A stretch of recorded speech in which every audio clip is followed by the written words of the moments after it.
Sí decirles una cosa, que eso ya lo notamos en el último trimestre del año pasado. Es decir, los beneficios empresariales llevan 2 años siendo muy buenos. Pero lo que sí realmente lo vimos por primera vez en el último trimestre es la respuesta del inversor a esos beneficios. Hasta el último trimestre del año pasado los beneficios eran buenos, pero el inversor hacía un caso más o menos relativo. O sea, sí, cuando se publicaban subían, estas empresas subían. Ahora, ¿cuándo realmente a estos buenos beneficios el inversor ha reaccionado? Cuarto trimestre del año pasado, esta punta de aquí. Es decir, aquí el día que una empresa publicaba beneficios más altos de lo esperado, lo que ocurría sencillamente es que aumentaba fuertemente la cotización de esto. Esto es un señal de normalidad muy importante. Quiere decir que los inversores ya no se preocupan tanto de si qué va a pasar con el mundo, si periféricos, si este problema o lo otro, sino que se preocupan de lo realmente importante, que son los beneficios de las empresas. Dicho esto, quisiera decir, se ha dicho antes también que las rentabilidades por dividendos son muy altas, cosa que es cierta. Es otra forma de ver lo muy baratas que están los mercados. Ahora, yo distinguiría otra cosa. No solo son muy altas las rentabilidades por dividendo, sino que estos dividendos son pagables por las compañías. Aquí podemos ver la línea roja, son los dividendos, la tasa de dividendos que pagan las empresas europeas, pero esta línea de arriba, la gris, es la caja que generan. Ganando esta caja, que es mucho más que los dividendos que pagan, los dividendos no solo son altos, sino que no están en riesgo, es decir, van a subir. Ahí quizás, esto es a nivel de mercado, quizás yo exceptuaría aquí algún sector como eléctrico, que es de los sectores que está pagando los beneficios, o sea, los dividendos que paga y la caja que genera están más a la par. Con lo cual, si hay dudas en que algún sector pueda aumentar dividendos o mantenerlos, son más las eléctricas, pero en los demás en general no.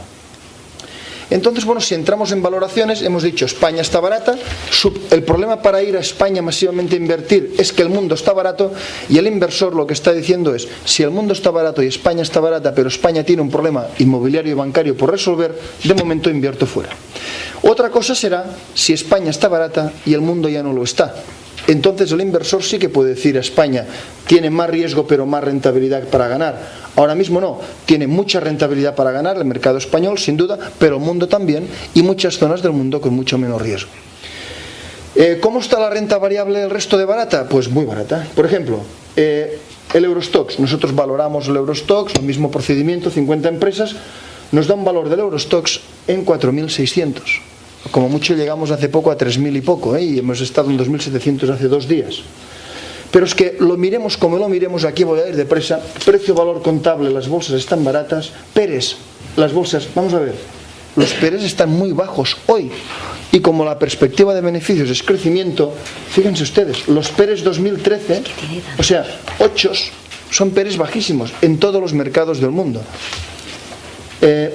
Otra regla que nos gusta mucho, es decir, los PERES hay que verlos, todo el mundo que es inversor sabe que los PERES no siempre tienen la misma consideración. El PER, cuando los tipos de interés son altos, tiene que ser uno, cuando los tipos de interés son bajos tiene que ser otro. Hay una forma, nosotros hacemos la valoración entera, pero os voy a dar una herramienta, que es una herramienta para inversores que al final no pueden hacer toda la valoración entera, no tienen tiempo, lo que sea, que es que al final hay la famosa regla del 20, ¿no? Que es que, cuidado, que el PER del mercado más el IPC debería dar 20 aproximadamente, ¿de acuerdo? Claro, si hacemos esto desde el año 70, vemos que, claro, hubo un momento de derribo hace 2 años, justamente hace 2 años, en marzo, pero es que incluso ahora, estamos en 14,8. Todo lo que va de 14,8 a 20 es ganancia potencial que tenemos. O dicho de otra forma, aunque los mercados hayan subido mucho en 2 años, la interpretación de esto es, de aquí para arriba es bolsa cara, de aquí para abajo es bolsa barata. La interpretación es que por mucho que hayan subido los mercados en 2 años, estamos en uno de los momentos de compra de bolsa más baratos de los últimos años. Esto es desde el año 70, ¿de acuerdo? O sea, la bolsa está muy barata, es época de bolsa. Esto es comparando bolsa contra bonos. No voy a entrar aquí, cuando esto está por arriba es época de bonos de largo plazo, ahí es donde está el beneficio. Esto es lo que ocurría el año 2000 y ahora mismo ¿dónde estamos? Aquí. Ahora es época de bolsa, no es época de bonos a largo plazo, a corto y medio es otra cosa. Otra forma de verlo, esta disparidad, fíjense ustedes que esto es la rentabilidad que pagan los dividendos de las acciones en la zona euro, esto es la rentabilidad de los bonos gobiernos y empresas, y normalmente ¿qué pasa? Que la rentabilidad de los bonos está por encima de la rentabilidad por dividendo. Pues esto se ha llegado a invertir. Rentabilidad por dividendo por encima de la rentabilidad de los bonos. Esto no es normal, no tiene justificación. ¿Y cómo se arregla? Pues de dos formas: bolsas subiendo y bonos a largo plazo cayendo. ¿De acuerdo? Entonces, dicho esto, bueno, yo aquí no quiero entrar más. Sí les quisiera decir una cosa. Si es verdad que las empresas están tan baratas, lo tenemos que ver reflejado de otras formas, aparte de numéricamente decir, oiga, los PERs están bajos y esto está así. ¿Y lo vemos reflejado? Sí, lo vemos. Por ejemplo, aquí tienen ustedes OPAs que se han hecho en los mercados durante muchos años. ¿Qué es lo normal? Gráfico de la izquierda. Son las empresas que son opadas. Lo normal es que la empresa opada suba. Bien, hasta ahí normal. Pero también es normal, lo de la derecha, que la empresa que opa caiga. Bien, pues bien, están tan baratas las empresas, este año 2009 y el 2010, que las empresas que han hecho una OPA no solo no caen, sino que suben. ¿Por qué? Porque aunque cuando compran están comprando en precios muy superiores a las cotizaciones, díganselo ustedes a Telefónica, a cuánto compró Vivo, ¿de acuerdo? Muchísimo más de lo que cotizaba, pero cuando estaba comprando Telefónica, a Vivo estaban 15, ¿de acuerdo? Ahora está mucho más encima. Es decir, al final, esto, y estamos viendo este tipo de operaciones continuamente. Deutsche Börse, con las bolsas, subieron todas. Sube Deutsche Börse, suben las bolsas internacionales. Es decir, esto sencillamente son más síntomas de que las bolsas están baratas. Y esperamos muchas más operaciones corporativas de este estilo. Entonces, ¿por qué están tan baratas las bolsas? Pues vamos a resumirlo. Nosotros ahí le damos, tengo ya pocos minutos, pero lo resumimos. Sencillamente porque los inversores están asustados. Y más allá de ser una entelequia, esto lo vemos en números, ¿no? ¿Cómo se asustan los inversores? Por ejemplo, nosotros vemos qué porcentaje, no en asustados en una encuesta, ¿está usted asustado o no? No, sino ¿dónde tiene el inversor sus ahorros? Si está más en productos defensivos, está más en productos de riesgo. También es verdad que lo vemos. Si analizamos el histórico de los inversores, cuidado, no españoles y de todo el mundo, porque los americanos, que teóricamente nos deberían llegar ventaja, también se comportan de la misma forma, se asustan más de lo debido en momentos de pánico. Nosotros vemos dónde tienen esto. Aquí no les voy a esto, estaríamos un buen rato, pero esto es, por ejemplo, ¿qué clase de fondos tienen? ¿Tienen más fondos conservadores o tienen más fondos arriesgados? Pues fíjense, 50% de conservadores, esto es cuando los inversores están eufóricos, como el año 99. 70%, esto es cuando los inversores están deprimidos, año 2003. Ahora bien, fíjense bien, un inversor que no supiera nada, que no hiciera valoraciones, que no hiciera nada, y que lo único que hiciera es invertir al revés que la masa, lo habría acertado. Porque cuando los inversores están eufóricos como aquí, son sencillamente los momentos más altos de valoración, los más caros. Estos momentos depresivos es la primera gran oportunidad de compra que ha habido, que ha sido el año 2002-2003. ¿Y cómo están aquí ahora? No están entre 50 y 70, están en 65, o sea, están no tan asustados como hace 2 años, pero siguen asustados. Esto lo vemos de muchas formas. Otra forma de verlo es comparar los depósitos con la capitalización de las bolsas. Si esto sube es que el inversor se asusta, si esto baja es que el inversor se tranquiliza. ¿Se ha tranquilizado el inversor? Sí, está más tranquilo que hace 2 años, pero aun habiéndose tranquilizado, está tan asustado como en el peor momento del año 2003. Entonces, ¿cómo pueden evolucionar las bolsas? Se lo digo claramente. Si ustedes verán que la mayor parte de veces se pregunta a las bolsas, dice, ¿qué van a hacer las bolsas este año? Y normalmente se dice más 10%, ¿de acuerdo? Porque el 10% es la rentabilidad media histórica, o sea, es ir a lo medio. Pues yo, ¿qué les diría? ¿Cuánto pueden subir las bolsas? Yo les diría bastante más que el 10% en los próximos 2 o 3 años, anual. ¿Por qué?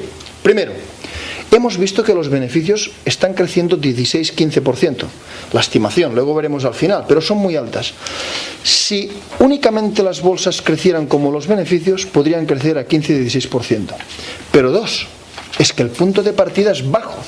Y si el punto de partida es bajo, y a nosotros es bajo, los descuentos nos dan entre un 50 y un 60%, Este 50 o 60% de bolsas baratas que tenemos hoy, nosotros decimos, bueno, ¿cuánto tiempo puede tardar el inversor en tranquilizarse? Y nosotros estimamos, en virtud de otras épocas de cuánto ha durado, estimamos en 3 años. Miren, un 50% de descuento que llevamos hoy, o vamos a poner un 60 números redondos, digamos, con los inversores tranquilizándose en 3 años, esto da de promedio puede ser un 20% de subida por año. Más la subida de beneficios podría ser otro 15%. Es decir, ¿podríamos subir al 30% durante 3 años seguidos? Podríamos. ¿Creo que vamos a subir tanto? Posiblemente no, pero también creo que vamos a subir mucho más que un 10% de promedio. Deberíamos estar ante 2 o 3 años muy buenos para la renta variable. Pasamos esto del inversor asustado. Sí quería decirles una cuestión, esto es quizás un poco más de detalle, voy a ir muy rápido aquí, me quedan solo 7 o 8 minutos. Claro, para nosotros tan importante como qué comprar, o sea, si comprar bolsa o no, está en qué comprar. ¿Y qué comprar? Claro, ¿nosotros qué nos pasa? Pues mire, cuando valoramos los títulos, encontramos títulos baratos, entre que algunas son pequeñas empresas y otros baratos que son grandes empresas. ¿Qué compramos, la pequeña o la grande? Y también, barato por barato, hay títulos que son más cíclicos o más industriales o títulos que son más defensivos, tipo más telefónicas, más eléctricas. ¿Qué compramos? ¿El cíclico o el defensivo? Y eso es tremendamente importante, los ciclos internos de los mercados. ¿Por qué? Porque hay veces que suben las pequeñas y las grandes se quedan al margen, con diferencias abismales. Luego hay veces que es al revés, suben las grandes, las pequeñas están al margen y en defensivos también. ¿Dónde estamos ahora? Bueno, esto es zona euro, comportamiento de las grandes, esta línea amarilla, comportamiento de las pequeñas, esta línea verde. Las verdes en estos años han sido más rentables que las grandes, cosa que históricamente es normal. O sea, siempre las pequeñas empresas bursátiles tienen más rendimiento que las grandes. O sea, piensen ustedes, ¿cuánto puede crecer Coca-Cola en beneficios y cuánto puede crecer Prosegur en beneficios? O sea, no hay color, ¿de acuerdo? Es decir, las pequeñas tienen más capacidad de crecimiento y lo acaban reflejando. Ahora bien, pero fíjense los ciclos, la línea negra es la resta de una y otra. Si esto baja es que las grandes lo hacen mejor. Cuando se entró en el euro, las grandes lo hicieron tremendamente mejor. Luego hubo muchos años de las pequeñas mejor. En la crisis del 2008 las grandes lo hicieron peor. Y llevamos 2 años y pico con las pequeñas haciéndolo mejor. ¿Qué creemos que van a seguir haciéndolo mejor de entrada? ¿Pequeñas o grandes? Tenemos identificados aquí un montón de puntos, que es cuando las pequeñas empresas en bolsa lo hacen mejor. Todos, menos uno, que es la inflación, a día de hoy son favorables a pequeñas. Con lo cual creemos que las pequeñas empresas que han batido de lejos a las grandes en estos últimos 2 años van a seguir haciéndolo mejor. En términos, aunque hay muchos puntos que no puedo entrar, pero ¿cuándo las pequeñas lo hacen mejor en bolsa? Cuando las economías crecen. Y dado que las economías están creciendo fuertemente, las pequeñas empresas tienen tendencia a hacerlo mejor. ¿Y las pequeñas empresas que tienen el 100% de su negocio en España? Les va a costar mucho crecer y creemos que van a estar mucho al margen de ahí. Ahora, en España hay pequeñas empresas excelentes con una cuota de exportación impresionante que están creciendo muy bien. Esas son perfectamente comprables. Y luego, solo en lo defensivo y agresivo, quería entrar en esto. Fíjense ustedes, esto es desde el mercado, que subió el mercado en mínimos en marzo de 2009. Y en marzo de 2009, sencillamente, esto es el Eurostoxx, ha subido fuertísimamente, un 80% desde el mínimo. Ahora bien, fíjense ustedes cómo hay una serie de sectores que han subido mucho más y una serie de sectores que han estado al margen de la subida o que han subido mucho menos. Y no es aleatorio, porque todos los sectores de arriba, los que han subido más, materias primas, bancos industriales, tecnología, etcétera, etcétera, son los sectores de crecimiento, los cíclicos. ¿De acuerdo? Y los que se han quedado detrás son los defensivos. Se han quedado detrás las telecomunicaciones, el gas, las utilities, las eléctricas. Fíjense, las eléctricas lo han hecho peor que el resto. No que el resto de mercado, por supuesto, sino que el resto de las defensivas. ¿Por qué? Puede haber varios motivos, pero uno de ellos es claro, que su dividendo no es tan claro como el de otros. Es decir, la persona que puede querer dividendos, a lo mejor no ha comprado Iberdrola y ha comprado Telefónica. ¿Por qué? Porque percibe que esos dividendos son más seguros y más cobrables. ¿De acuerdo?